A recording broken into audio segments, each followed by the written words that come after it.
بسم الله الرحمن الرحيم والصلاة والسلام على رسول الله وعلى آله وأصحابه أجمعين ومن تبعهم بإحسان إلى يوم الدين.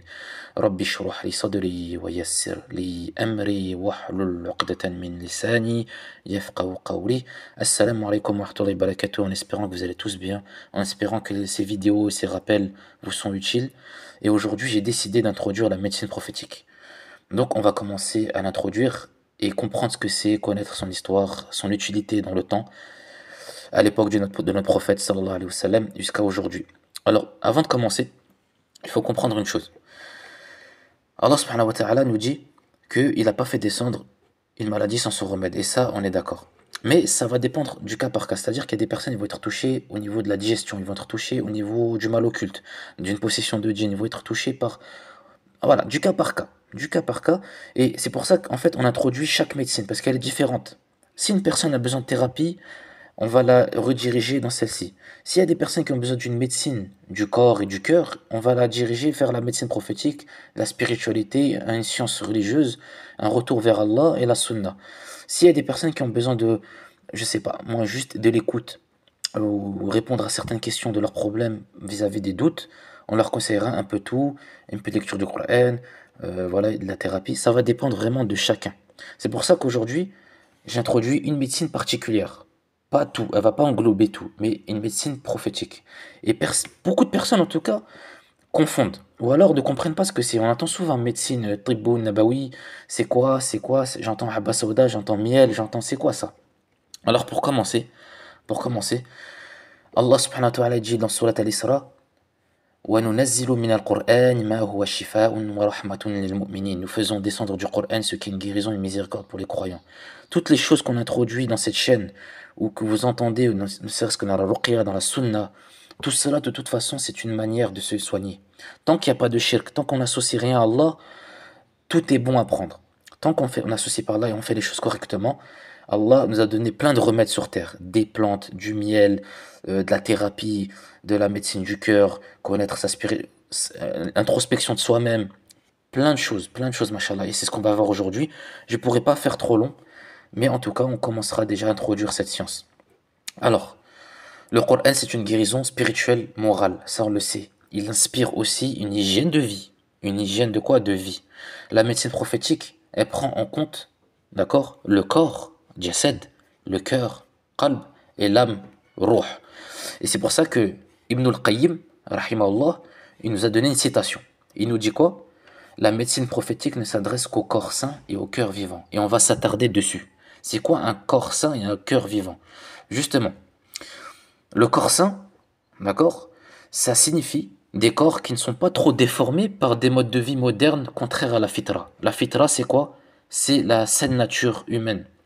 La saine nature dont Allah nous a disposé, nous a créé de base. Donc, une nature saine. Mais pourquoi Ibn Qayyim dit corps sain?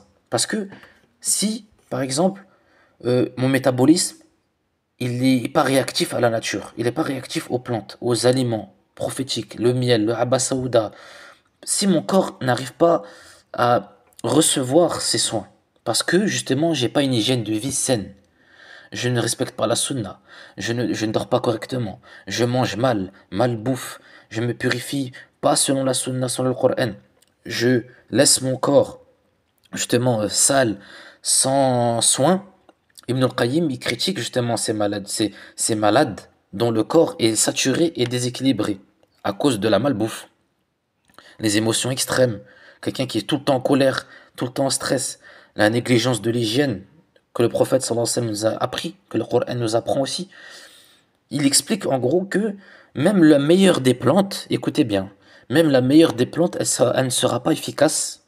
Tu auras beau prendre du jujubier, d'utiliser de l'aromothérapie, la phytothérapie, du miel, le habba saouda. Si ton corps est corrompu et ton hygiène de vie elle n'est pas saine, ton corps n'est pas apte à recevoir cette plante ou ce remède. Elle ne sera pas efficace. Ça, c'était pour le corps sain. Pour le cœur vivant, qulubul hayy, c'est encore plus important. Parce que si tu as un cœur connecté à Allah, tu es sensible au rappel, tu es confiant dans le Coran comme remède, ça marche. Deuxième chose, si ton cœur il accepte la guérison par le rappel d'Allah, le dhikr, le tawba, le repentir, la sadaqa, le fait de donner l'aumône, les doigts avec certitude, sincérité, sans moquerie, sans doute, tu peux recevoir, Inch'Allah, la guérison. Sans moquerie, sans doute, parce qu'il y a beaucoup de gens qui le font comme ça. Un croyant qui sait que la guérison vient d'Allah et pas du médicament lui-même. Je prends le médicament, je l'avale, bismillah, qu'Allah me guérisse. Je n'attends pas que le médicament fasse effet, j'attends qu'Allah accepte que cela fasse effet. Je vous donne un exemple encore plus simple. Ma voiture est tombée en panne. Je sors de ma voiture, premier réflexe, généralement j'appelle qui? Le garagiste. Non, non, non, non. Je demande à Allah, comme ça il va me donner le meilleur garagiste. C'est comme ça que ça marche. Et ça c'est le cœur vivant. Donc je répète, cœur sain, cœur vivant. Le corps doit être réceptif aux remèdes naturels, donc il doit être sain, une hygiène de vie saine. Le cœur doit être vivant par la foi. Donc la médecine prophétique, c'est une synergie entre science et spiritualité, les deux. Et ça ne profite qu'à celui qui accepte cette vision globale. Ça, c'est important.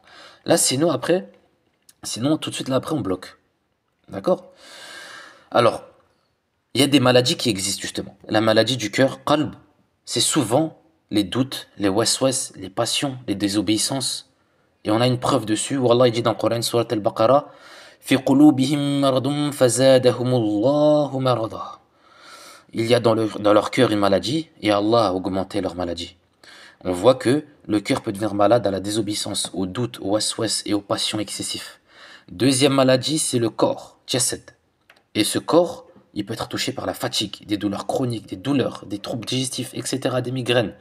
C'est pour ça que l'islam recommande de soigner les deux. Il ne faut pas soigner que son corps, il faut aussi soigner son cœur. Peut-être que vous avez des problèmes dans le cœur, donc votre corps est touché. Car le cœur influence le corps et vice-versa et inversement. Vous comprenez ou pas? Ça, c'est très important à comprendre. Donc, Allah nous demande de soigner. Allah, notre prophète aussi nous a appris à chercher le soin. Il ne faut pas rester sans rien faire. Et ça, on a des hadiths dessus. Où le prophète sallallahu alayhi wa sallam, rapporté par Bukhari Muslim, nous dit Ma anzalallahu da'an illa anzala lahu shifa. Allah n'a pas fait descendre une maladie sans faire descendre son remède. Donc il y a un remède. Cherche, bosse, utilise et fais confiance à Allah et tu auras les résultats. Donc il faut chercher un traitement. Ça fait partie du tawakkul, la confiance à Allah et de ne pas délaisser son corps. Ça fait partie de notre aqidah aussi de faire ça. On ne se laisse pas aller. Notre corps, il a un droit sur nous. Le prophète nous a dit que notre corps a un droit sur nous. Donc le jour du jugement, tu seras jugé par rapport à ce que tu as fait avec ce corps-là. Tu fais pas de sport, tu prends du poids, tu es maigre, tu ne t'alimentes pas bien, tu fais pas attention, tu manges n'importe quoi. Ça, c'est se refuser de se soigner, tout simplement. C'est pas une piété, ça. C'est pas être bien, ça. D'accord? Et c'est pas parce que vous êtes bien du cœur que votre corps, il va être bien derrière. C'est possible que vous allez attraper des maladies à force. Par exemple, je suis généralement quelqu'un qui parle beaucoup, et ça c'est une vérité, hein. Généralement quelqu'un qui parle beaucoup, il médit sur les autres, il parle pour tout et pour rien, vous allez voir souvent il a mal au dos, hein. Souvent il a des douleurs au dos. Quelqu'un qui fait que dormir, la procrastination va augmenter, sa fainéantise va augmenter, son shaitan, son qarin. D'ailleurs je vous renvoie à la vidéo sur le qarin si vous ne savez pas ce que c'est.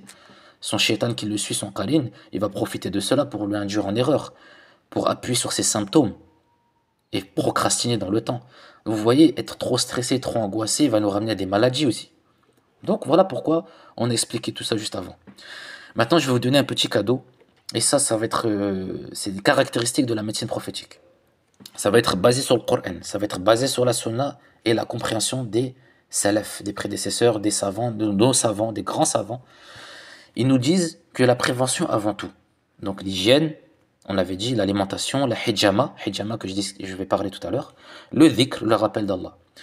Et écoutez bien, Ibn al-Qayyim, rahimahullah, cite 10 remèdes spirituels absents de la médecine moderne.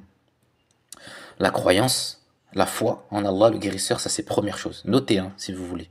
La croyance, elle émane en Allah. Le quoi? Le guérisseur, c'est un de ses noms. Allah est guéri, c'est lui qui guérit. Tawakkul, confiance sincère. Si tu n'as pas confiance en Allah, ça va bloquer. Troisième chose, soumission à Allah. Ça veut dire quoi soumission à Allah? Islam, c'est se soumettre.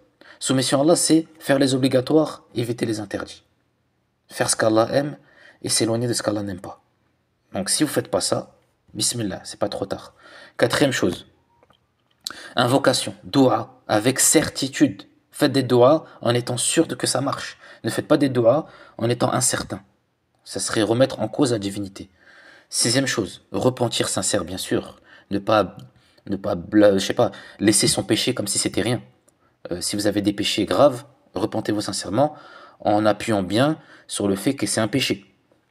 Septième chose, bienfaisance envers les créatures, animaux, insectes qui ne sont pas nuisibles et animaux qui ne sont pas nuisibles. Respectez les créatures.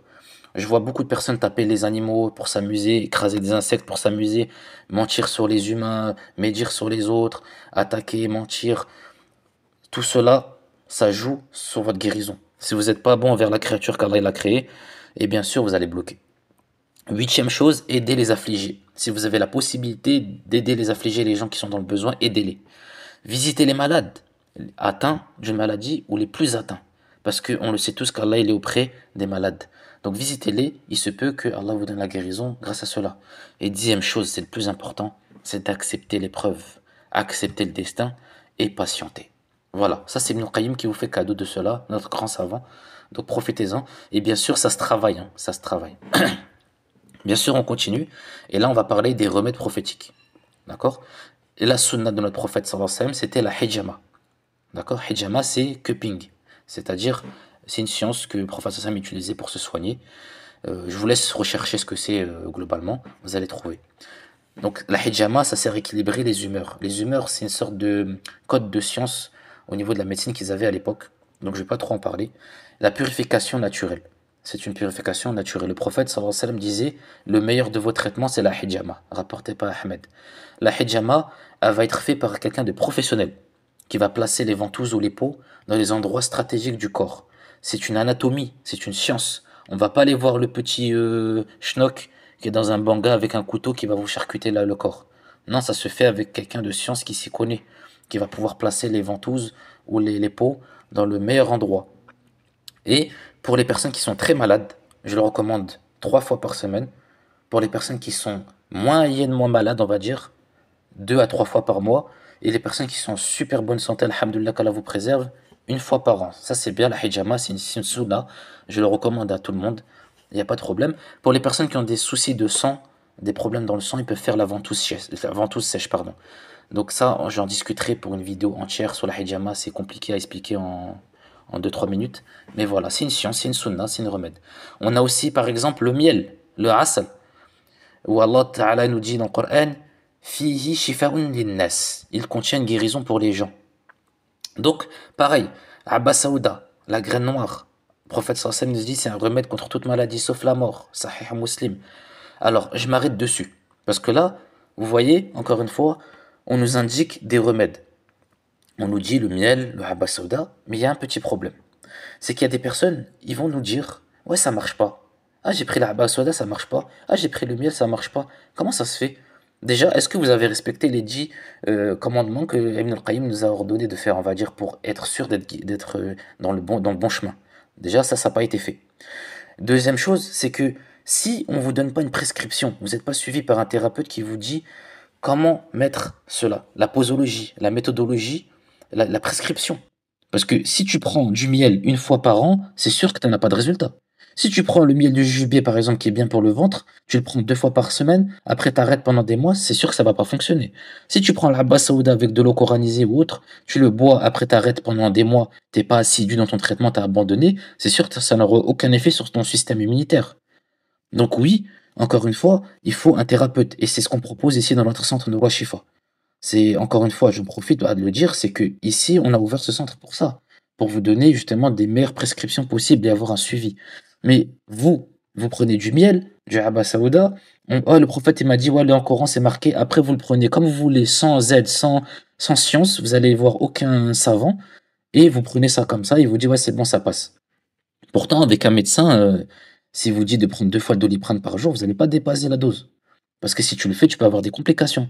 Il se peut que si vous prenez mal vos doses, vous allez augmenter votre symptôme aussi. Ça existe. Donc voilà. Tout ça, c'est une sunna, mais il faut un thérapeute, il faut quelqu'un qui s'y connaît, on va dire un soigneur qui va vous soigner, va vous aider à vous soigner pendant le processus.